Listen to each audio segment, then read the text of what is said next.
किसी ने आपको कहा मूवी देखने चलोगे, आपने कहा। किसी ने कहा घूमने चलोगे, आपने कहा। किसी ने कहा सिगरेट पियोगे, आपने कहा हाँ। और किसी ने कहा शराब पियोगे, आपने कहा हाँ। और इसी हाँ के चक्कर में आपने अपने जीवन को खराब कर लिया है और आपको पता भी नहीं चल रहा है। जबकि सफल होने के लिए, बड़ा बनने के लिए कहानी थोड़ी सी उल्टी है। बड़ा बनने के लिए आपको ना कहना सीखना होगा। क्या सीखना होगा? ना कहना। लेकिन शायद ना की डिक्शनरी आपकी जिंदगी में है ही नहीं, क्योंकि आप किसी को ना नहीं कह पाते।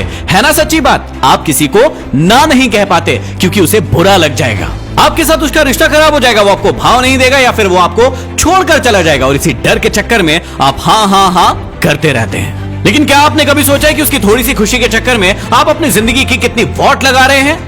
आप अपना कितना कीमती समय बर्बाद कर रहे हैं। लेकिन ये बात शायद आपको कभी समझ ही नहीं आएगी, क्योंकि आप तो उसको खुश करना चाहते हैं ना। और यदि वो खुश हो जाएगा तो आपका जीवन शायद सफल हो जाएगा। लेकिन बाद में बैठकर फिर क्यों रोते हो, परेशान होते हो, गिड़गिड़ाते हो कि मेरा समय बर्बाद हो गया, शायद मैं उस समय कुछ कर लेता तो आज अपने जीवन में कुछ बेहतर होता। याद रखना कि जितना जरूरी हाँ कहना नहीं है, उससे ज्यादा जरूरी है जीवन में ना कहना। मुझे पता है कि आप दिल के बहुत अच्छे इंसान हो और आप किसी भी काम के लिए किसी व्यक्ति को ना नहीं कह पाते हो।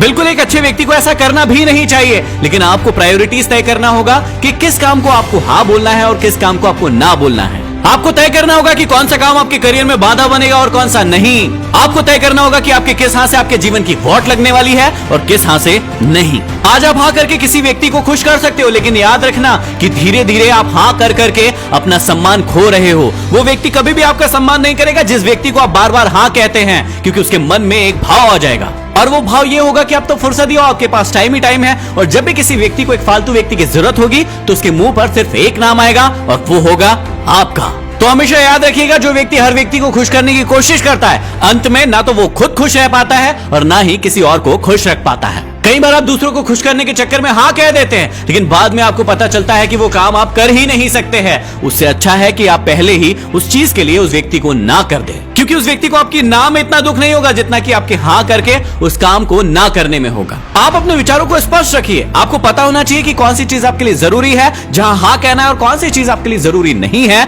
जहां आपको बिल्कुल ही ना कहना है। सोच कर देखिए, कितनी बार आप भी तो पछताते हैं जब किसी चीज के लिए पहली बार में हाँ कर देते हैं और फिर बाद में जब अकेले बैठते हैं तो सोचते हैं कि काश मैंने ना कर दिया होता तो मैं उस चक्कर में पड़ता ही नहीं। लेकिन अब पछतात क्या फायदा जब चिड़िया चुग गई खेत। जब चिड़िया खेत चुग कर चली गई है तो उसके बाद पछताने से कोई फायदा नहीं है। इसलिए आपको पहले से तय करना होगा कि आपको कौन सी चीज करना है और कौन सी चीज नहीं करना है। तो आपको किसी भी चीज के लिए हाँ बोलना है या ना बोलना है, इसका एक बहुत ही आसान सा तरीका है। आप उस व्यक्ति से पहले समय लीजिए। आप कहिए कि आप थोड़ा समय लेंगे, आप उसे सोचकर बताएंगे। इसके बाद आप इत्मीनान से बैठिए और फिर सोचकर उसे जवाब दीजिए। जबकि होता क्या है, हम किसी व्यक्ति को खुश करने के चक्कर में तुरंत हाँ कह देते हैं, लेकिन बाद में बैठकर पछताते रहते हैं। इसलिए जीवन में हमेशा याद रखिए कि जितना जरूरी हाँ कहना है, उससे कहीं गुना ज्यादा जीवन में जरूरी है ना कहना। यदि बात समझ में आई और दिल में लगी हो आंख, तो इस वीडियो को शेयर कीजिए। अगली वीडियो में फिर मिलते हैं। Signing off, MD motivation.